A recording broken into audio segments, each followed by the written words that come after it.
Vous pourriez nous lire, s'il vous plaît, un petit extrait, page 95. Au-delà de l'aspect purement politique, il faut se rappeler l'atmosphère intellectuelle et culturelle qui régnait pendant une bonne partie du XXe siècle et que j'ai moi-même connue à Beyrouth.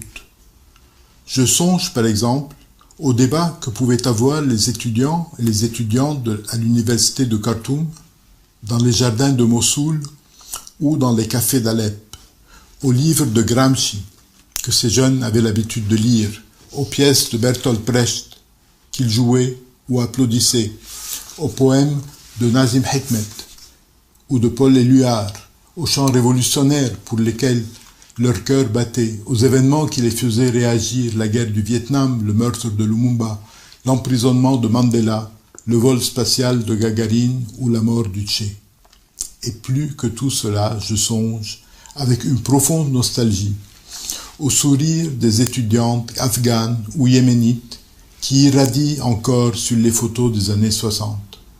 Puis, je compare avec l'univers exigu, sombre, chagrin et rabougri, où se trouvent enfermés ceux et celles qui fréquentent aujourd'hui les mêmes lieux, les mêmes rues, les mêmes amphithéâtres.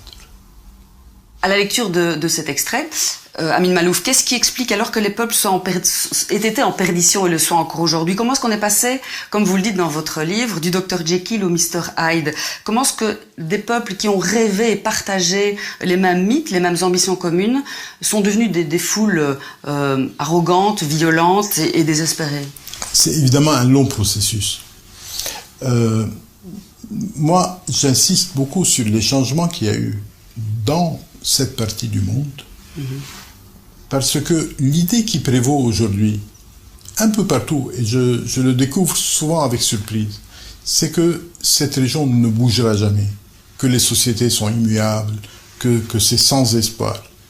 Et ma vision des choses, c'est de me dire, si les choses ont bougé dans les dernières décennies, même si elles ont bougé dans un sens qui n'est pas celui que je souhaitais, donc vers plus d'intolérance, vers plus de radicalisation, le fait qu'elles aient bougé veut dire qu'elles ne sont pas totalement immuables et que rien n'interdit qu'elles puissent bouger dans une autre direction.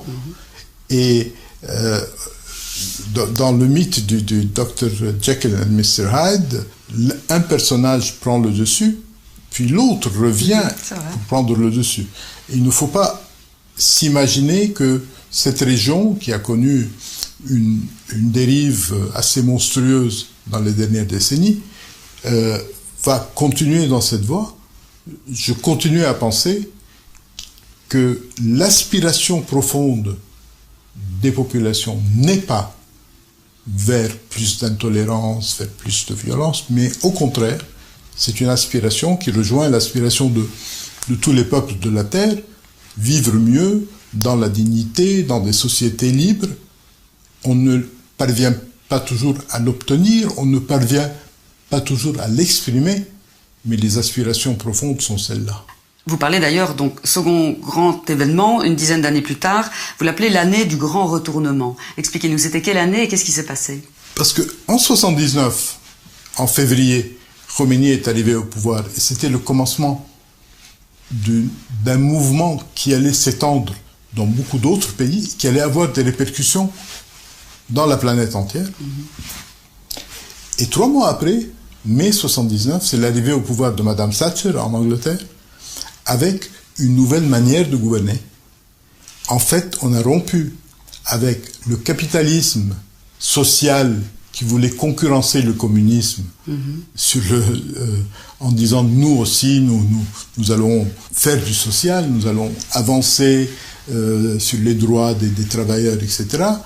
Madame Thatcher a rompu avec cela. Elle a dit non, nous allons faire une politique de capitalisme cohérent, sans complexe. Et assez vite après, l'année suivante, Reagan gagne aux États-Unis.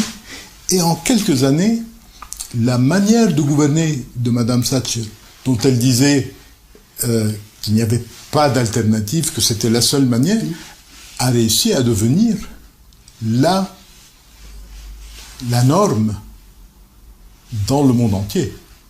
Et donc, cette année-là, en 79, on a la montée des affirmations identitaires qui culminent avec la révolution iranienne et qui vont s'étendre partout dans le monde. Et on a la montée d'une autre manière de gouverner.